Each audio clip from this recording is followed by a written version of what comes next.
What's up guys, and welcome back to another episode of the RTG Career Mode. It's episode number 17, it's a brand new season as Plymouth Argyle are heading to the big time for the first time in club history, where to start season 3 at Home Park, we will have a transfer budget for the Premier League season of 33 million. Okay, it's a bit more than I was expecting. I thought somewhere between 20 to 25, but the border being a bit generous there, I'll take it. 33 mil.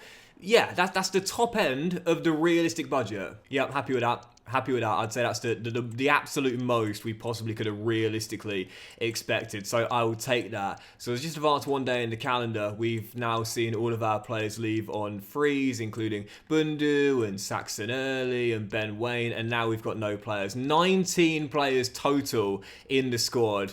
And, well, there's no doubt about it. We're the weakest team in the division. Last year, of course, going up via the playoffs, winning the final in that thrilling final against Southampton. I said on the conclusion of it, listen, we need to strengthen in the summer. And 33 mil gives us the chance. What we really need is depth. We've got no one here. And there are players with their deals up coming at the end of the season, as well as Gregory has had a potential downgrade since returning from Paris FC. As is Jake Yates. I was worried about that as well. I'll probably try and loan them both out. But yeah, we've got a few players. Their deals are coming at the end of the season. We need to sort that out before we could even bring players in. Obviously, Albie Blackburn's going to get a new deal. Mumba's going to get a new deal. Tariq's going to get a new deal. Not too sure about Ogbeta. But yeah, we're going to see Sissoko go. We're going to see Souks go after handing in transfer requests last season. But at the moment, we literally can't sell them. We physically can't sell them because we haven't got enough depth here. But yeah, lots of players' deals are coming to the end of the year. And those will get extended as Kante retains his potential to be special right now. So the players that will get new deals are going to be, well, for sure, Albie Blackburn, obviously, through the academy, 2 straight seasons of being one of our starting centre halves, 68 overall, going absolutely nowhere, as I'm sure he'll still have that showing great potential. No, he didn't start showing great potential, did he? But hopefully he's got it now.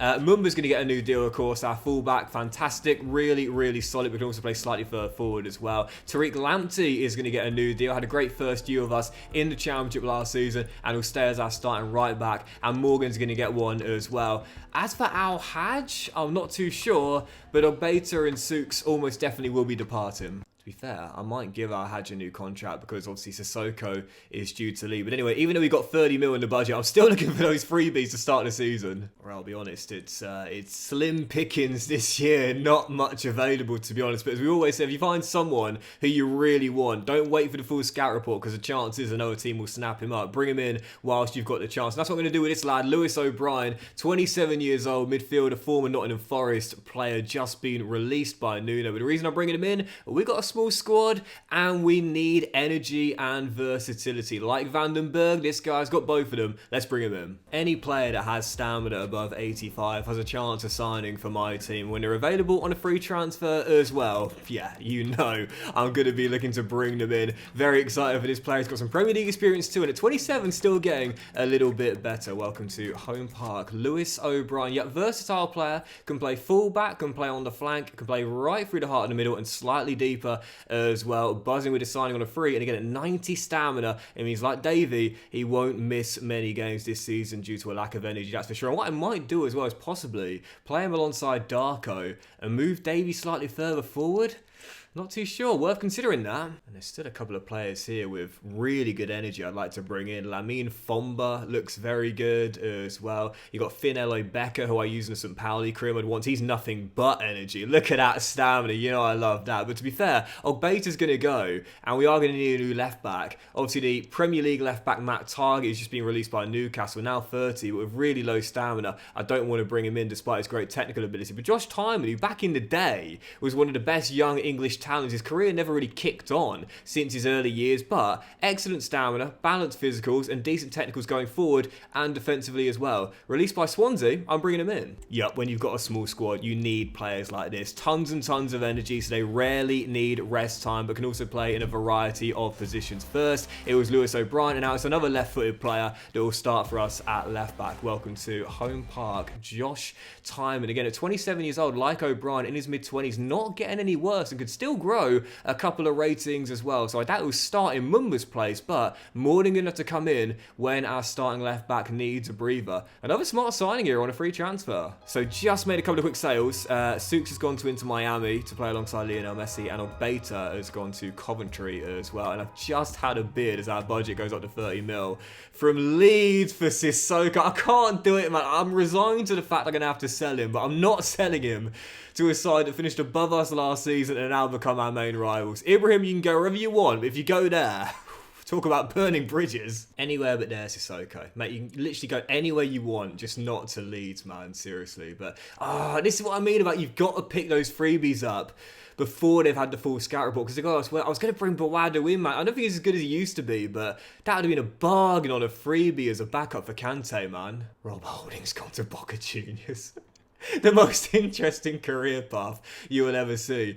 But there's Mendy's just got... I didn't know Mendy was wanted by Rapper. I was going to bring him in as well. For goodness...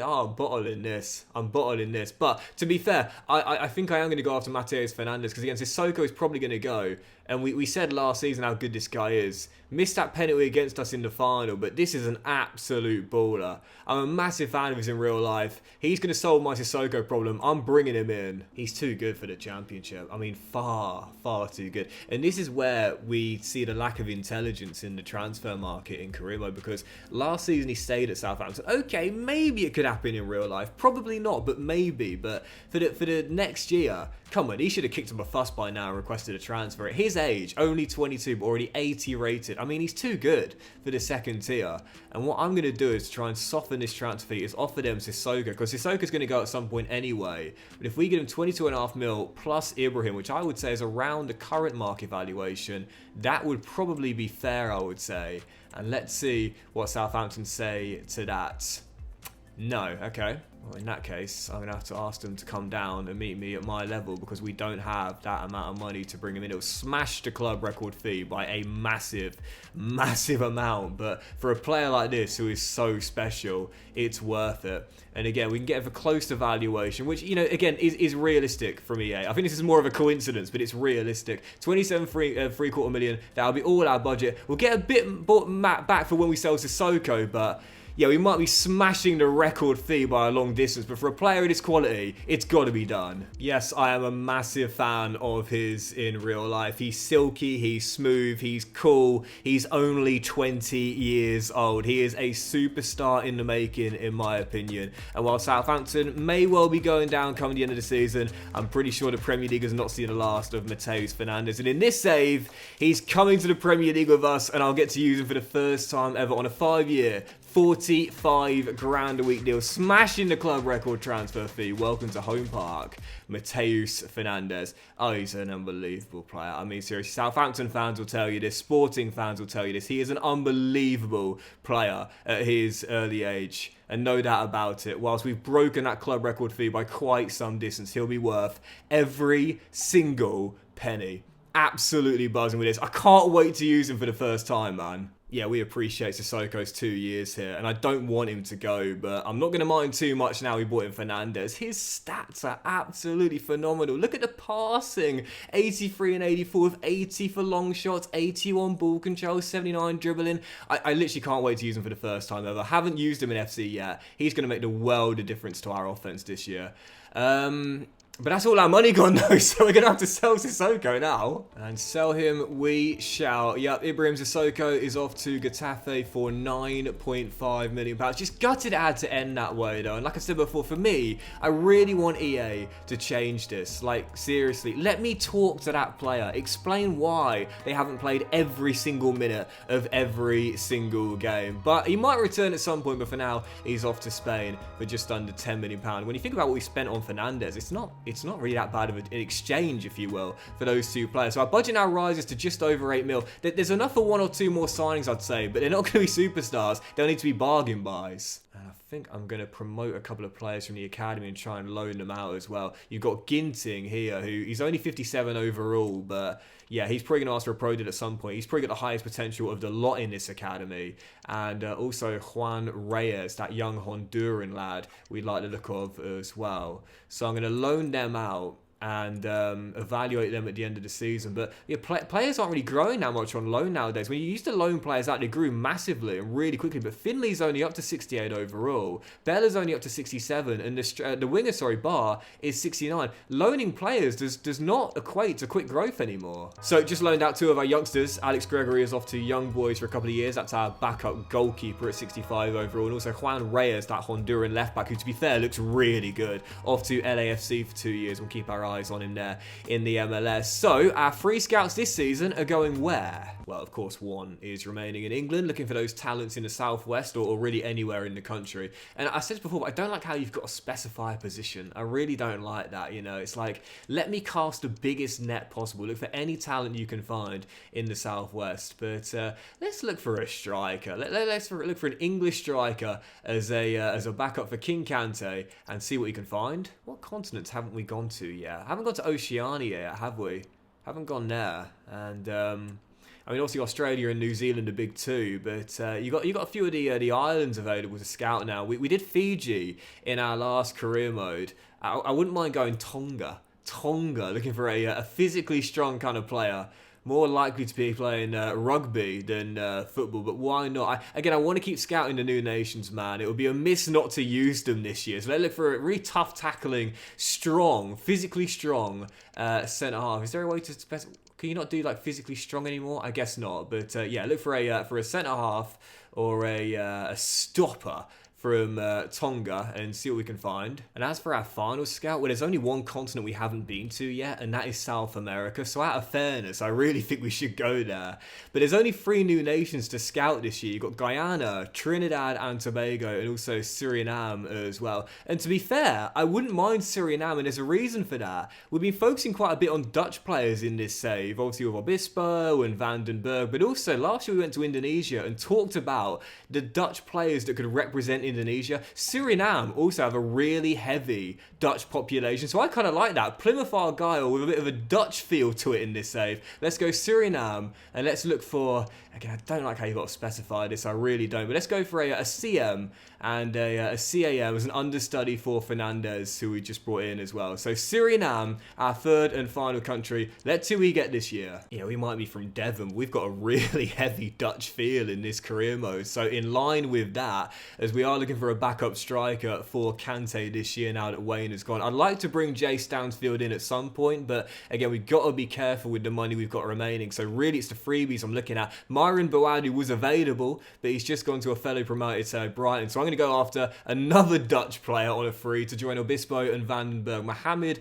Sanko, don't really know anything about this guy, but he's absolutely rapid. So coming off the bench for Kante in late game situations, running at tired legs, he would be perfect. Let's bring him in. Yep, don't really know anything about this guy, but he's definitely going to get some game time, no doubt about it, as another Dutch freebie arrives at Home Park. This Plymouth team would not look out of place in the Eredivisie, but on a 5-year deal, welcome to Home Park, Mohamed Sanko. It's frustrating that all my players that I'm bringing in want important squad roles, so I'll have to be wary of that during the season. But again, this guy's got some brilliant pace to come off the bench. Very excited about that, and solid strength as well. Okay, 4th new signing so far, 3 of them free, but I'm liking how the team's shaping up now. So just converted Fernandez to CAM, where of course he'll be playing this season, and I know this team would love to sign him at the end of the season as well, Manchester United. I know Ruben Amorim worked with him at Sporting. Hopefully in this game he'll come back to haunt him. Our first game of the season, first game in club history in the Premier League, Manchester United away at Old Trafford. And whilst it might be in disarray right now in real life, I will take a point on matchday 1.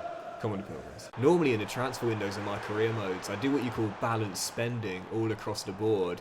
But you know, it's nice to vary it up from time to time and throw the transfer strategy out the window and try something different. So this season, spending all that money on Mateus Fernandez, that's a massive gamble, that. Massive, massive gamble. Say he gets like a long-term injury.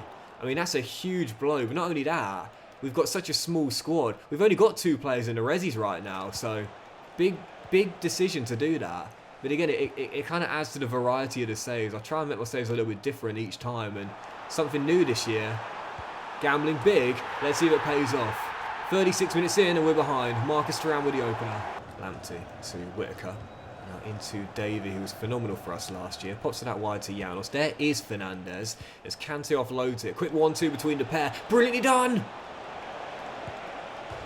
Oh, Kante hits the post. Should have been his first in the top tier. But that's the 1-2 with Fernandes. And that is what he's going to do. Unlock so many chances with that creativity. Should have buried that. Maybe in the EFL you'll get away with missing those sort of chances, but you definitely don't at top level football, especially as the underdog. Our best opportunity spurned by King Kante and a loss on match day 1. Plenty of positives though, if no points. But that'll do it for today's episode of the RTG Career Mode, guys. So big fan of the season opener. If you've enjoyed it, then please do drop a like. Obviously, you'll have a fantastic day. I'll return in the next one with the League Cup against MK Dons. More games in the Premier League, and for sure, more signings to come with our small squad and 7.5 million in the budget. We're not done for incomings yet. Have a great day, much love, and I'll see you for the next episode very soon.